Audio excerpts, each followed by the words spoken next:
So we are rolling here, folks. Live. Okay, looks like it's working. I do have a way to actually be on the chat today. I've got OBS set up, which is open broadcast software, I think. But yeah, we can do like stuff in the screen, and then I can crop the size of it to have like the chat visible to me, but not actually visible in the frame of the stream. So yeah, thanks for tuning in, everybody. My name's Sean Ruffalo. This is FOLO Cast. This is our first go kind of a live take. Hopefully, as more people watch, we'll get some chat interactions, that sort of thing. Become more interactive until we have too many people and it becomes overwhelming. There's like a balance. It seems like with streamers, whenever people start streaming, they want to get the chat engagement and they want to engage with their audience.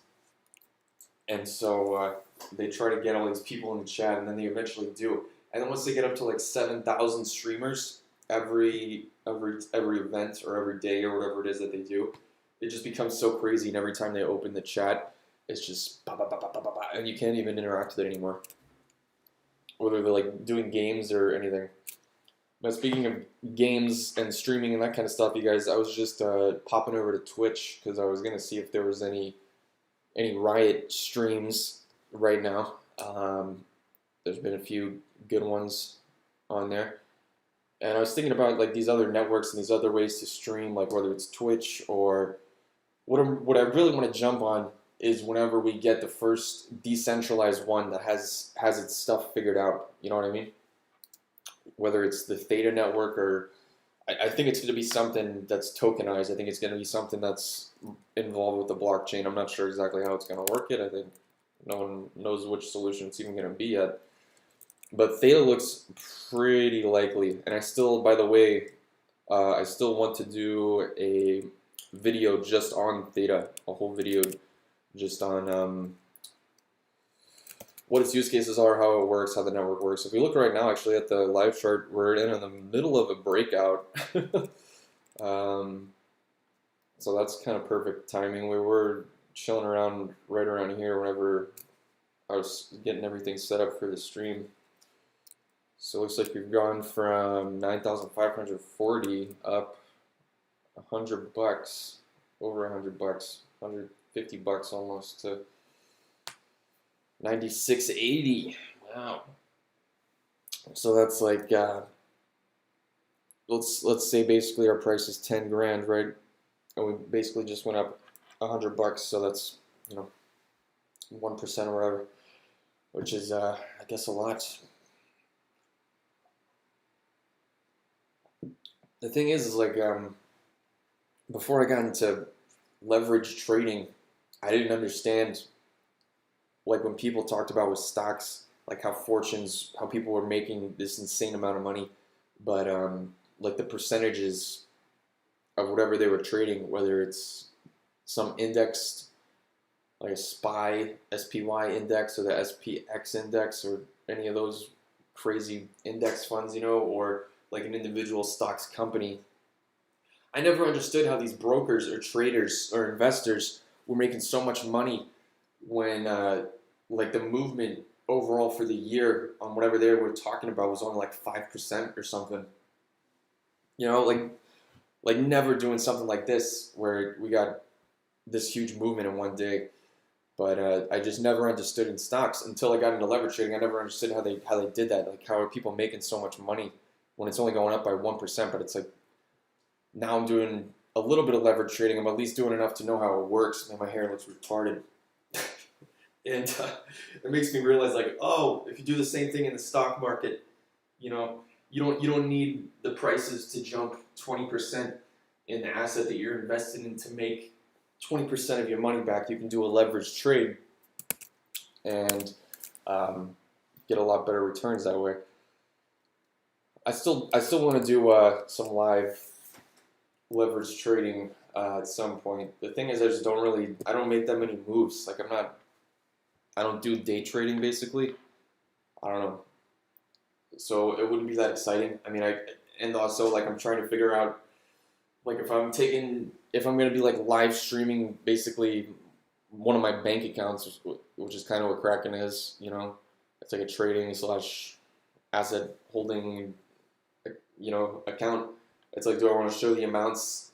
Because I mean, the amounts have changed, but I did a video. My first video was breaking down my percentages. So it's like if I then go in there and show you this number, it's like you'll kind of be able to extrapolate. I don't know. Like, I really don't know what the protocol is for like, you know, showing that amount. Like to me, like crypto's a little bit different than other assets. Like I think that like there's definitely a part of me that thinks it should always be secret. Like there's definitely a part of me that every time I even talk to anyone, whether it's online or over the phone or in person about crypto, there's always a part of me that's like, oh, I shouldn't be having this conversation. Like I should just say that I don't know what it is, or that I used to have some of it but I sold it. You know, it makes sense, but it's also like, is that I don't know. I think you just have to read people and be able to say, yeah, this person is worth them knowing. It's worth them knowing about this stuff to expose that I'm invested in it or whatever. Just the way I see it, but I don't know. But yeah, you guys streaming. I want to explore other avenues. Basically, of doing it. I don't want to ever be stuck just to YouTube and be in some situation where it's like, okay, yeah, now I'm going to switch over to this platform and I'm going to gain a bunch of viewers or lose a bunch of viewers or have to do a different format or whatever. I don't have any of this, like even on the technical side, really figured out how it's going to work yet. So I'm not really that worried about stuff like that yet, but it will eventually be a concern. I mean, it's already interrupted what I want to do because just on YouTube, it's like I'm already running into stuff, not with like demonetizing or anything like that. Obviously, I'm just starting my channel, but like it's affecting my thoughts and my, basically my vocabulary, because like I don't want to use certain words that are gonna, and I already know that I am. I'm like talking about Bitcoin and crypto, and it's like the algorithms are gonna see this and be like, oh, this guy's a spammer or whatever, And then talking about 19. It's like you can't even say it's the freaking plague, man. The pandemic, the COVID, whatever. Let's trigger all the filters, It's so stupid. I don't have to think about what I'm saying and how it's going to impact how many viewers I have because of the platform that I'm publishing on as a prioritization algorithm. You know what I mean? I don't know. I don't know what a better approach would even look like, though, to be honest with you. That's one of the things that I was really curious about with the theta stuff, is like they said that they have different different genres, different content verticals, basically. And I'm like, well, here, let me scrunch me up here.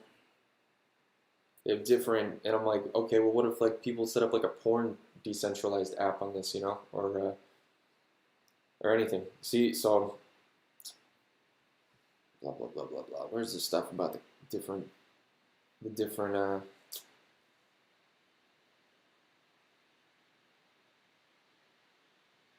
I think I bought some of this too. I don't know if I bought any data token. I'm actually gonna. Nah, I'm not gonna do that right now. I was gonna say I'm gonna pop on my Kraken account and see if I have any of this, or if I didn't buy any. What else? But yeah, I don't know, you guys. I couldn't find what I wanted to look at on that website. But basically, they were saying they have like different content verticals that they have picked out, whether it's like esports or regular sports or some poker tournament or a television show or whatever like that. So it doesn't really seem like it's like the Wild Wild West yet. It's not like people just set it up and streaming like they're doing on Twitch. So I don't know.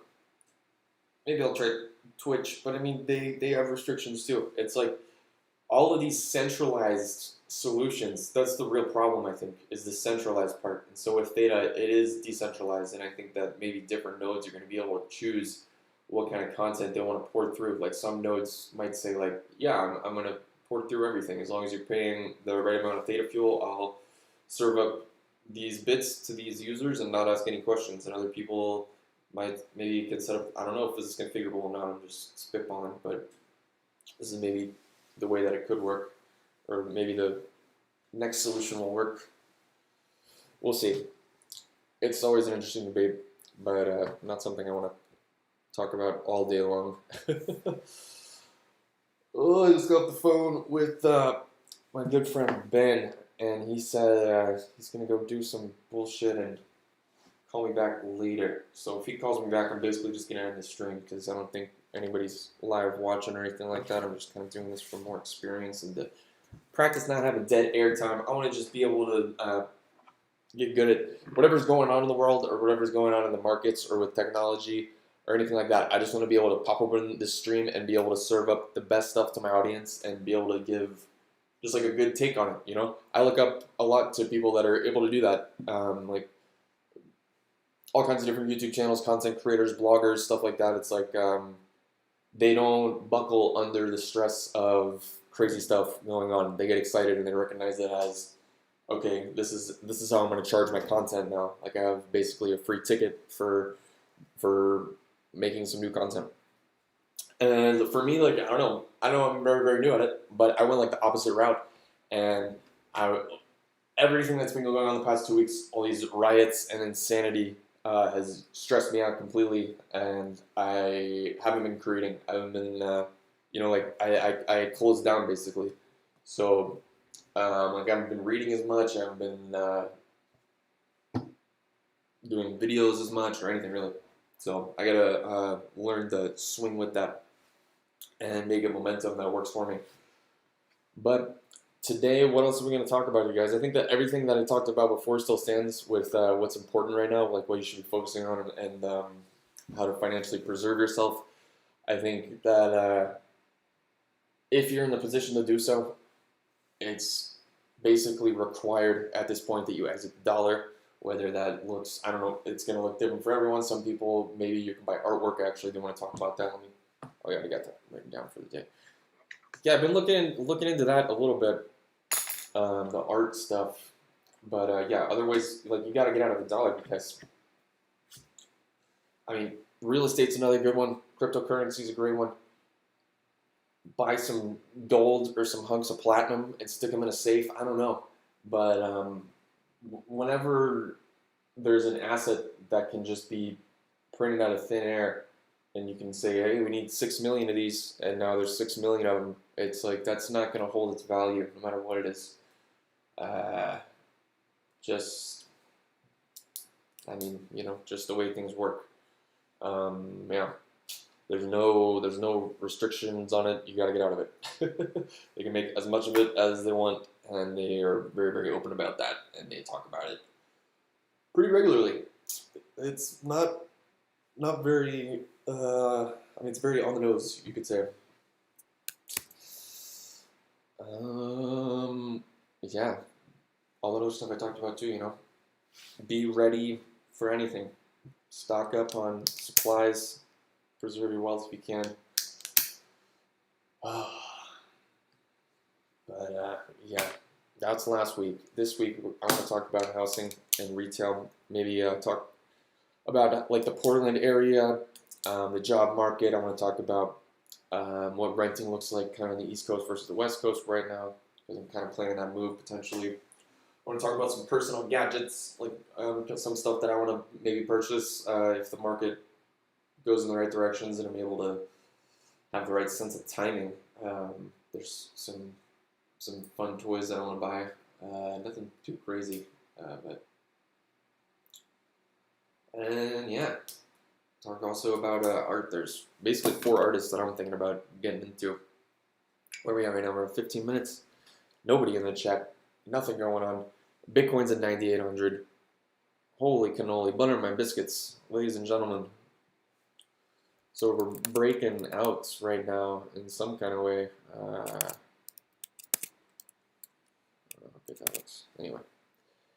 9,800 here. Look at this day chart just going up, huh? Neato. Hopefully that continues into the afternoon. It's about 1 o'clock where I am. But yeah, speaking of where I am, I'm paying about $1,400 in rent per month for a 2-bedroom, and with everything that's happened, it's basically made that make absolutely no sense. Number one, because I lost my job, so I have no reason to live in this area specifically. But number two, basically everything that made renting a place in Portland or the surrounding area actually valuable. Not everything, but a lot of it has gone away. Obviously, it's still a good place to live. There's still nice natures, nice places to explore. Restaurants will come back and everything, but it just kind of makes you realize, or it's made me think about how like inflated the value is basically, and how, I don't know, it's like, yeah, it makes sense for me to live here, but only because I was working and because I was just walking to work. Now that that's gone, it's I really got to get somewhere cheaper. And I'm looking at the East Coast. I'm looking at Florida specifically. I'm looking at jobs down there, and I'm looking at moving there, maybe without a job if it comes to that. If my lease runs out here, it's like I'm not going to renew my lease here for no reason.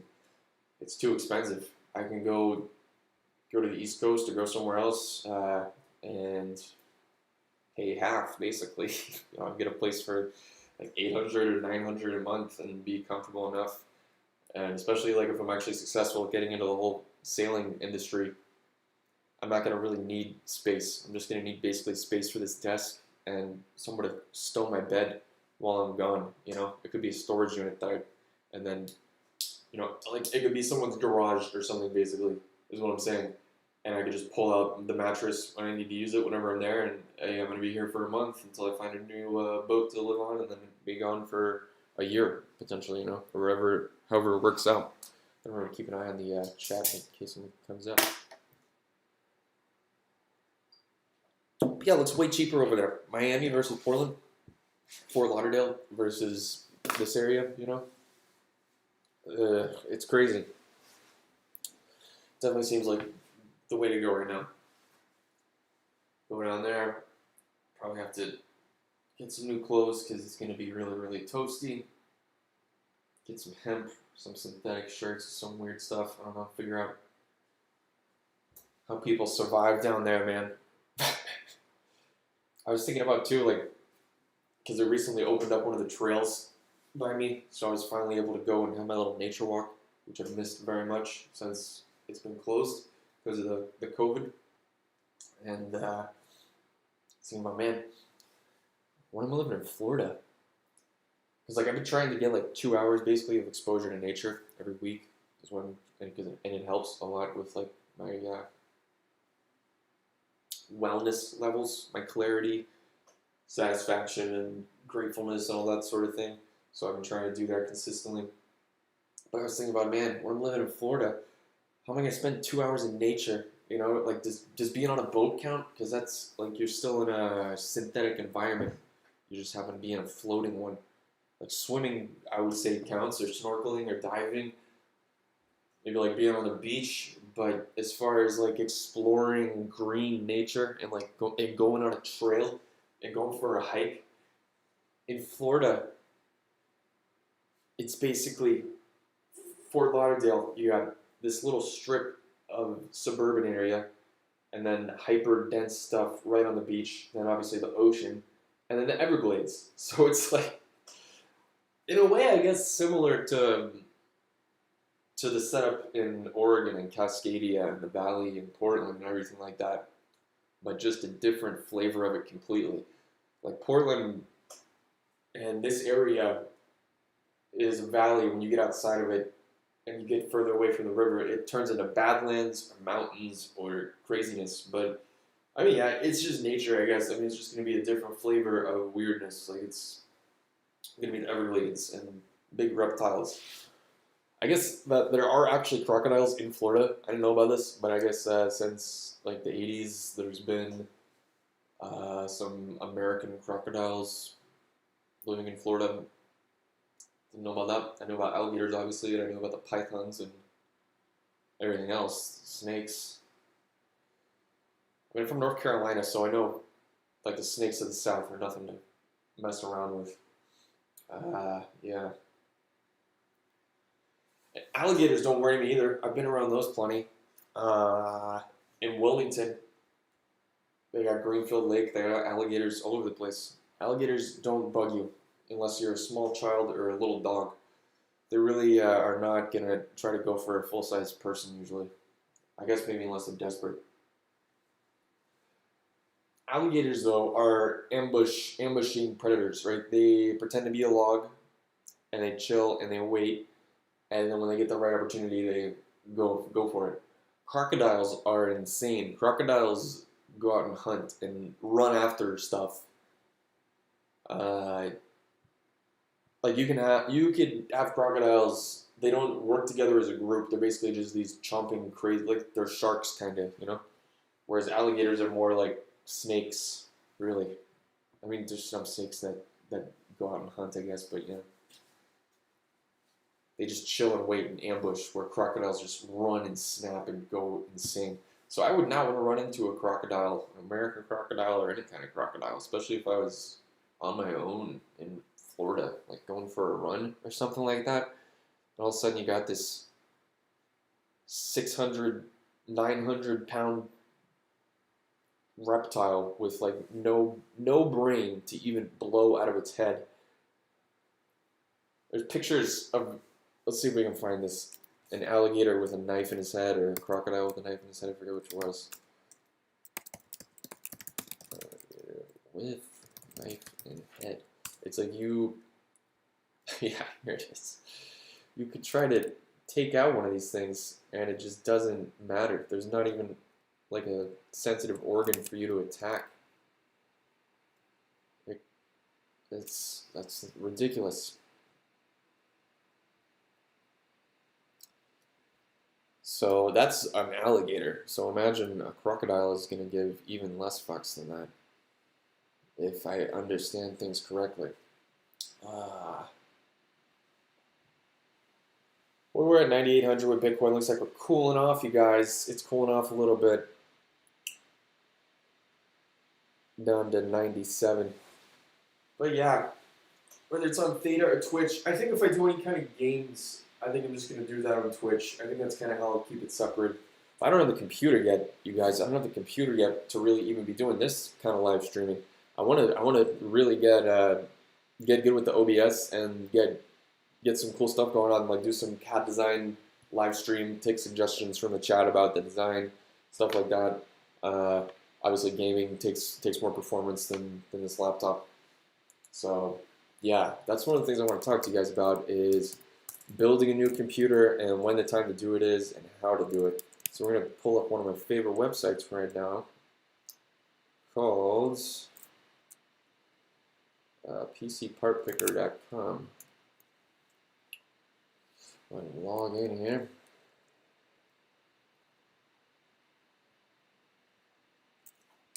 This is basically just a system configuration part organizing tool, you guys. It works really, really well. This is what I've used for the 3 different computers I've built personally.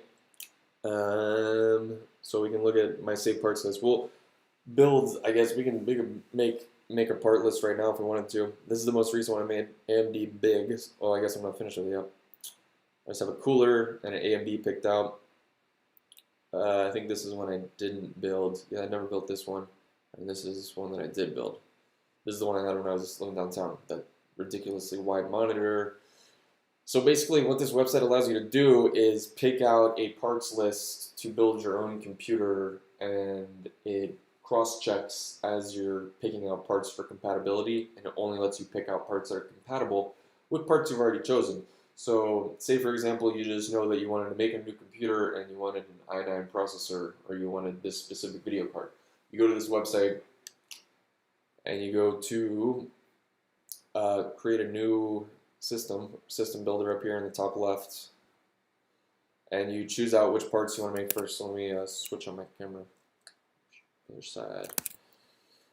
So yeah, system builder, that's where we are, and you just pick out whatever so if you know you want a specific video card, you can go in here and sort it by chipset. Let's say I want to only look at the 2080 Ti's because I'm a baller. Sort them by price because super baller. And pick one out. Zotac triple fan, 1800. So add that to my list, right? And so now after I choose one, it takes me back to my list. So I can add another one. I can add another video card, and then like let's say I want to do SLI with this. So yeah, let's add another video card, and then I'll show you because it'll only see now 2 video cards. And now when I go to choose a motherboard, it'll only show me motherboards that are compatible with the SLI, right? It won't show me some motherboard that won't work with 2 video cards. That won't work with 2 of this specific video card actually. So I mean, yeah, it's really easy to just go through and choose stuff kind of based on price. And usually I really like to look at like the reviews, the ratings. You know, I like to sort it by that, especially if it's a part I don't know about or I just don't have any idea how to choose one. I'll just do it like that and say, boom, this one has a lot of good reviews. It's only $100. I like Noctua. Easy way to pick out parts. So you can see just like that, we're already up to $4,000 worth of parts, and we don't even have a case or anything. So really easy to go through and like build a crazy machine and know that it's gonna work whenever you get everything delivered and plug it all and assemble it all and actually plug it in. You know that the firmware will be compatible, and it'll actually give you warnings up here if you have something wrong or there's some warnings. Like I remember whenever i9s were first starting to come out, I made a computer, right? And I made a computer on this website, a system list, and it showed me a warning that said, hey, all this is going to work, but you're going to have an issue with the CPU's firmware, and you're basically going to have to flash firmware onto the motherboard using a different CPU because this one's not compatible with it until it's flashed with the new firmware. So they seem really on top of all the details like that. Like I would have never figured that out without this website. I would have ordered all those parts and I would have plugged it all together and been like, this doesn't work. I would have had to resort to going into a computer shop or going on a forum and begging for help. You know what I mean? That's basically it. So yeah, this is RAM.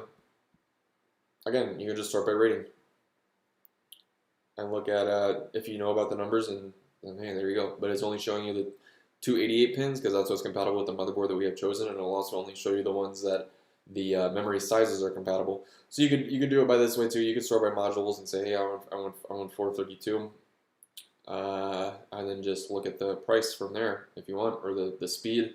The speed is important for some people. It's important for some things. I don't really know about it. So, but let's just say, hey, this one, DDR4 2666, 4 times 32 for $440. Okay, seems like a good deal to me. We need, what else do we need for a full computer, you guys?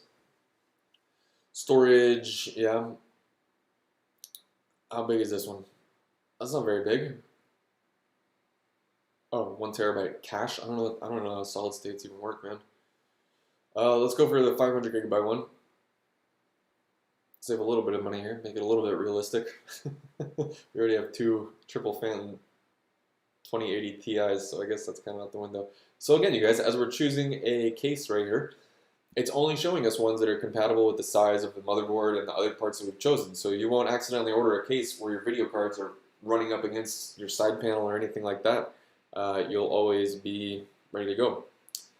And it just gives you like what's necessary for this part, basically. Right? I just like it a lot. It works really well. This is a huge case. You can, obviously, you don't have to just click add. You can open these. So I'm opening them in a new tab right now.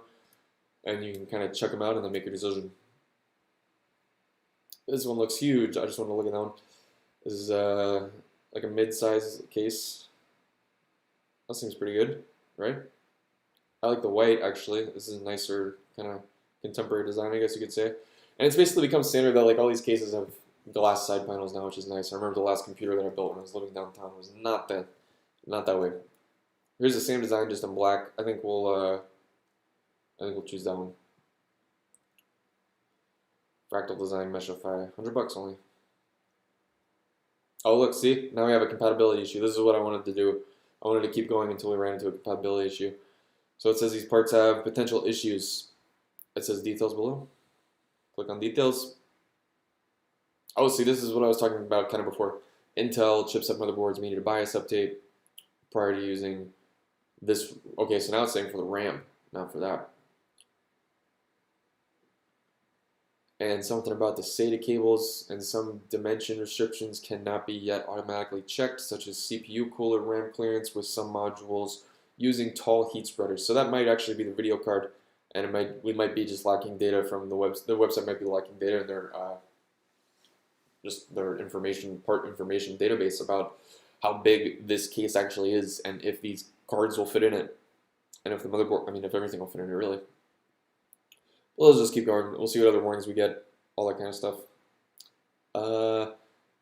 We have 2 video cards in this one, so let's choose this nice 1000 watts Corsair power supply.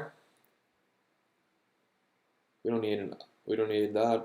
Let's just throw in Windows for the heck of it. Monitor. Go ahead and just build out a whole new part list right here, you guys. So the monitor, this is something I kind of know about. You can sort of buy in and say, hey, I don't want any long response time. I only want some nice gaming monitors with higher refresh rate of 180 and above. That's a weird number. Let's do that. And then let's go ahead and sort by, I don't know, screen size. Wow, there's some nice looking monitors. The prices of monitors has really gone down a lot. Look at this, 31.5 inches, 1920 by 1080, 3 millisecond response time, 185, and it's only 400 bucks. Like a monitor for that price and that performance, no way you would ever find anything like that a few years ago. So this is basically a full parts list minus a keyboard and mouse. But you can see it's really easy to just click, click, click, click, click, add up a bunch of parts, get your warnings, and then you can decide for yourself, okay, I know that this warning doesn't make sense, or I know that I need to pay attention to this one and do more research before I order everything, or, you know, I'll be able to overcome this one whenever I get everything delivered. So you can see right like that, bang, $6 grand. But yeah, very, very easy to just go in here and click it all together and know that it's all going to work. I use it every time. I suggest everyone does that, especially if you're low in experience or anything like that. So zip back over, see if we got anything going on. No viewers, no chat. Excellent, excellent. How long have we been going for now? Half an hour. My voice is getting tired. But yeah, that's kind of like the first gadget that I want to get if and when Bitcoin breaks out and gets new all-time highs this year. The next one, and yeah, you know, I'd get a lot out of a computer. I think that one probably makes the most sense. Like a camera. I'm new to that. Yeah, that's another one that I want to get is a camera. To do like the food photography, the restaurant photography, the marine, catamaran tours and design and all that kind of stuff. There's a lot of directions I could go with the camera, but I think I should probably just go cheapy with that, you know, get a used one off of eBay. I was looking at that a little bit. I think I'll just spend a couple $100. I don't make a big deal out of that. I'll just get a common one, get one that there's a lot of lenses easily available for, some Canon model, you know, maybe the EOS 5 or one of those, the Rebel or something like that, you know. There's a bunch of really nice ones for cheap, so I'll just, whenever I'm ready to do that, I'll do the computer first and then that, because, or, I don't know, we'll see. I don't want to make a big deal out of the camera, I just want to get one and start using it, you know. Like computers, it's very easy to over shop for it and to put too much thought into it when it's really just like you need a nice computer. You don't need to design a computer and think about what GPU you need for a year. Like for me, that's what's been holding me back is from building a computer right now is like the GPU market is so poopy. I'm like, really the 2080 Ti, that's the best you guys can do, and that's like your super juicer one that you're offering up this year. Like I would expected a bigger jump in performance since from the 1080 Ti. Since it's been such a long time since there's really been a new top of the line option like that available, you know. But yeah, that's where we're at. And also, I don't know. Maybe I should be looking at like more workstation video cards too. Like maybe I could have a 2-card setup. One is more for play and one for work. You know, I don't know if that's realistic at all or not. I know eventually with some of the stuff I want to do with live renders and stuff like that, I'm going to need. I think that a gaming card will not be the right piece of hardware for that job. But yeah, I'm just going to pick out a camera quickly. Won't put too much thought into that. And then I want to get, I'll show you guys. It's a carbon fiber viola. I think the right one is Lewis and Clark. There's a few different brands that make these, but this one seems like the best if I remember correctly.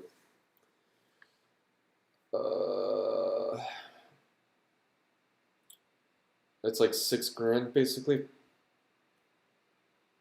I guess it probably comes with a case, bow. I don't know. Maybe you have to order a bow.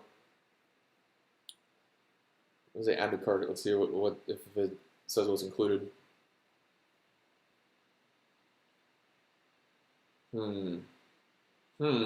It doesn't. I don't know if you have to buy a case or anything with this or what. If you have to buy bows, or if they even make bows. The viola. What is included with it? Free delivery. Okay, that's great. What are you delivering though? Yeah, but it's lighter. It's more durable. So that if I get this, like yes, it's expensive for the quality of sound that you're getting. You're paying basically $6,000 for an instrument that doesn't sound. If you took $6,000 and bought a wood instrument, I think you could get something that maybe sounds a bit better than this. Maybe that's bullshit at this point. Maybe they've really gotten better with it. Everybody says that this is the best brown one to get. They say the other ones are kind of tinny. It's really the best sound, I guess. They look cool. I'm sure they look much better in person. Where are we at with this? Let's refresh. We're back under 9,800, but we are still in that Fibonacci golden pockets, and also basically bouncing off of. We're not going to be able to see it very well on this chart, but bouncing off of that 2-year resistance that we've had is now flipped into support, and we're now bouncing off of it as it's going down. So that's pretty cool. Yeah, guys, that's kind of the 3 gadgets I want to get, but it's all kind of going to depend on those numbers going up at the right time and me being ready for it, you know? Oh, man. Ugh. I don't have as much energy as I did at the start of this thing. I thought I would be ready to go for more than an hour, but we're at 40 minutes. I feel like I'm about to fall asleep. Oh, man. But yeah, you guys, the only other really thing that I wanted to talk about was ways to. So those are like 3 gadgets that I will get a lot of value out of personally, but ultimately they're not like investments; they're expenses, and they're just things that I want to use to expand my life and to be able to do more things. But it's also like a way to look at it as like a way to exit at the top of the Bitcoin super cycle and not be exposed to dollars, which is something that I do want to pay attention to. Yeah, so that's that art investing video that I was looking at. Yeah, I have been looking a little bit into this and trying to research what artist section makes sense to invest in. I've landed on 4, but I think it's just like a way, and maybe I'll try like commodities or something like that, but I think you understand the idea though, is you want to exit, you want to sell your Bitcoin when it's at the very tippy top, right, which is probably going to be around $250,000, maybe a little bit more for this super cycle. And then you want to put that money into something else or even buy something else with that Bitcoin instead of going into dollars and just holding it in dollars. You don't want to hold it in dollars. I think buying art with Bitcoin might be an option, and it might be a little way to sell the top and be able to buy when Bitcoin gets back lower, but in the meantime, still have that value growing, right? So it's not just in a checking account or the equivalent. It's not just in a stable coin or doing nothing. You know, if you leave it in Bitcoin, it's like, okay, well, you lost out on the opportunity to get more Bitcoin by selling high and buying low. But if you do sell high and you just leave it in dollars, it's like you're losing out on another opportunity when you could have put that money into art or something that's going to gain a little bit of value or at least keep its value, not lose value, you know? So I'm going to try with art. These are there's 4 artists that I want to focus on. 3 of them are pretty blue chip. I guess you could say, and then one is more like my personal one that I'm interested in, one that I think will continue to get more popular as he gets more exposure in the next few years. So that one's more speculative. But the blue chip ones is Warhol. I want to get mostly signed and editioned exhibition posters. So that means that the artist signed it, they put a little number on it, they sign it, and it's a print of some piece that they're doing an exhibit for live, and then these become bought up and sold and so on and so forth. So yeah, Warhol. There was one on eBay that I saw that looked like a good one for him. It was like $2,500, and it was the Faces of Liberty, I think it was called. It was an exhibition poster, editioned, 1 out of 200 or 1 out of 70 something. So signed by the artist. So that looks good. There's a few other ones that look good on eBay too. I don't know if going art on eBay is the way to go or not. I really don't know anything about it. It's just what I was looking at. But yeah, I was also looking at Shepard Fairey. That's one that I think everybody kind of knows about. That's the Obama artist. He does all the political propaganda inspired-esque sort of pieces. He has a bunch of stuff that you can get very, very, very affordable. A couple $100, $100, $70. You could get a couple pieces of his for, you spend like $500 and get like 6 exhibition posters that are signed. So that's pretty good. And they look cool too. I wouldn't mind putting up some of his posters around my house. That would be nice. Maybe frame them up, try to add some value that way. List 1 and 2, Shepard Fairey. Okay. I guess the third one isn't super blue chip. It is for me, I guess, but H.R. Geiger, who is like the alien designer, he recently passed away. So the opportunity for that is kind of gone, which doesn't mean there's no opportunity left, but it means that, hey, if you're holding a bunch of stuff from an artist when it's alive, it means he's alive, not it's alive, when it's alive. And then he dies, that stuff usually goes up in value by a lot. So that opportunity is basically gone with H.R. Geiger, but you can still collect this stuff. He has like a bunch of furniture and stuff that he designed. I was looking at just the signed exhibition posters. There was one that I saw, I think it was $1,900. It was like one of the original Alien conception arts, so it looked pretty cool. Signed, good signature. So that's the third one. And then the fourth one is probably the least known artist of the ones that I'm considering investing in, and that's Alex Grey. Alex Grey he's the artist that did the artwork for Tool, like their album artwork and some of their performance stuff, some of their visuals or whatever. But he's a painter. He's pretty big in, I guess, like the psychedelic burner hippie community. And also, I guess some of the metal crowd knows him too, because of his work with Tool.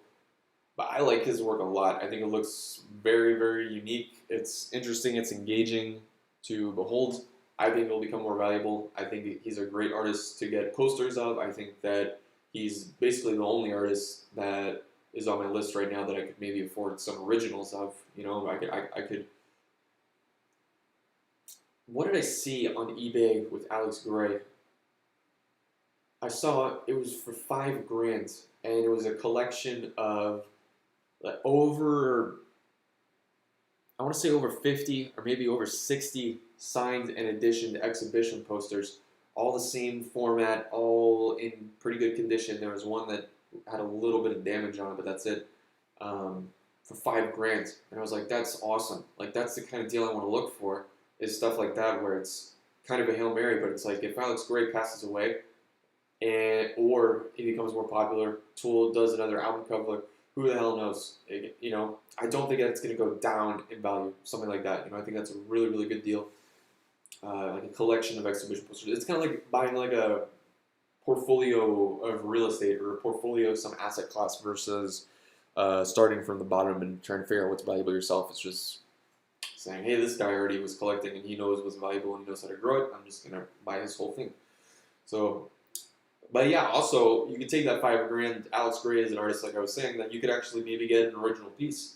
You can go to his website and figure out when he's doing an event or something like that and pick up one of his acrylic paintings or pick up one of his oil paintings for a few $1,000s. I think that's pretty cool. I would like to have an original of something. Like that's, I think, if you get into collecting art, that's a lot of people's goals. Maybe some people more focus on the money, but for me, I mean, I don't know, like the prestige and the collectability and the novelty of it would ultimately become a part of it for me, because that's where I think the value comes from for a lot of people. That's where I'm at, guys. That's what I've been thinking about is if and when we see Bitcoin do a 25x over the next year or so, which I'm still kind of on the same page, even all the recent excitement. I still think that late 2021 is going to be the top.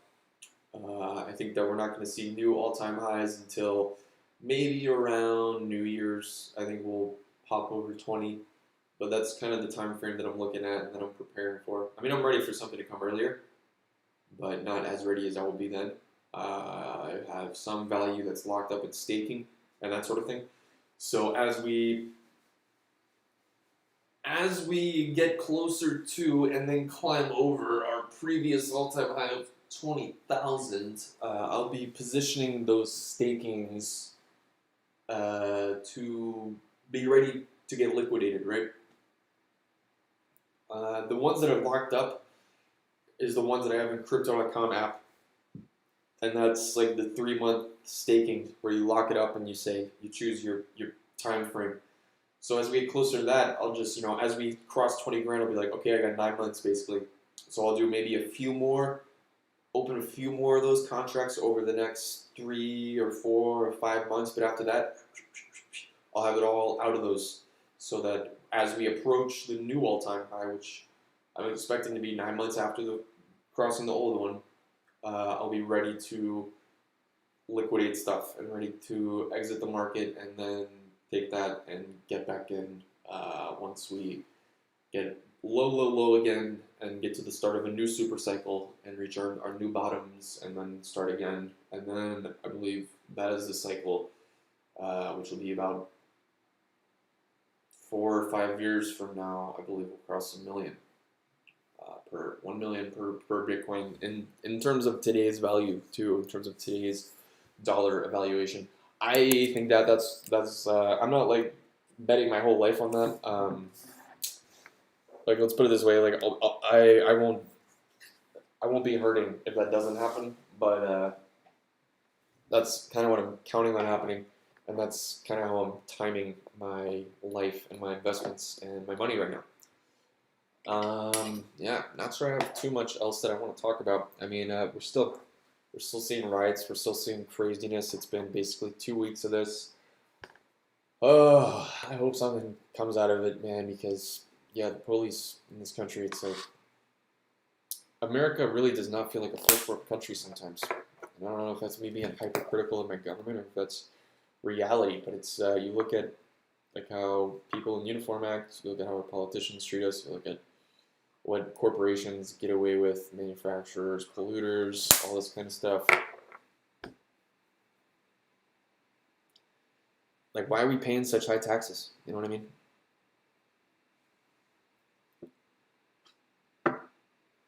I just, I don't really care to get too much into talking about politics, but I think they're all basically shit. You know, none of them are good. They're all miserable people. Right, left, middle, center, up, down. None of them care. They're all bought out. They're all engaged with lobbyists. Ultimately, I think the left, the Democrats, make a lot more sense on things, especially recently. Like, geez Louise. But yeah, I don't know. I think I might call that a stream. We're at basically 50 minutes. I think I'm all tuckered out for the day. Relax and wait for my buddy Ben to call me. Maybe work on some music. Maybe build a realistic computer list, because that one that we just made, there's no way I can afford that, dude. I'm gonna spend like, I mean, I could, but I'm not going to.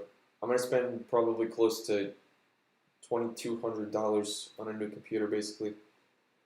I guess I should. I guess I should make these big purchases before I move, so that I don't have to pay some tax on it whenever I live in Florida. You know, go ahead and buy a computer here in Oregon, buy a instrument, but that means I have to stay here until the price of Bitcoin goes up. I don't know. We'll see what happens. We'll see what happens with the lease and everything like that. I don't know. I don't really know how everything's gonna play out. I'm not even paying all my rent right now. It's pretty crazy. Like I'm deferring some of it for no interest, just so I can have more money to invest. Uh, Flying by the seat of my pants. You know, it's like I have the padding to be able to do that though. Like I wouldn't be doing that unless there was reason and yeah, there's methods to this madness going on right now. Like who knows what's gonna happen. Personal life and also with everything that's going on. But yeah, I'm gonna sign off for the day. We're at 15 minutes. That's all I got. Thank you for watching. I'm going to. Oh yeah, I didn't even talk about. I figured out I'm gonna have my first guest on here, so I don't know if that one's gonna be live, but my old coworker Timothy Purdy is gonna be coming on, and we're gonna be probably in this room. I don't think I want to try to move my desk and everything out there to the living room. I'll probably just wheel this thing around so that there's room for us to sit on it, either side of it, like a dinner table, and then test out the audio, record it, edit anything out if he wants to edit anything out, and I don't know, maybe like I think there's some value to not doing it live, especially with the guests, especially the first time too, you know. So we're not gonna do it live. We're just gonna record it, and we're gonna be doing that sometime after the 12th. So it's the 7th right now, so like 5 days or sometime after that. Basically, the 12th is when some of the restaurants and stuff are starting to partially reopen around here. I was walking back from the grocery store and I walked past my favorite place, the Dullahan, and there was some of the staff in the yard. I was like, hey, what's going on, guys? Are you guys opening back up? You serving in there? And they said, no, we will be on the 12th. I said, okay, I'll figure out how to be here. So, yeah, we'll do that. Maybe it'll end up being later than that. I'm not saying it's going to be on the 12th. It'll be some date after that. We'll do that, and then we can go grab a meal at one of the restaurants and a drink or something after that. Not on stream. I'm saying Tim and I will do that. You guys can do whatever. But yeah, that'll be coming up. So that's pretty exciting for me. I'll talk to you next time. That's it. Thank you for tuning in. Clicking that end stream button. Later.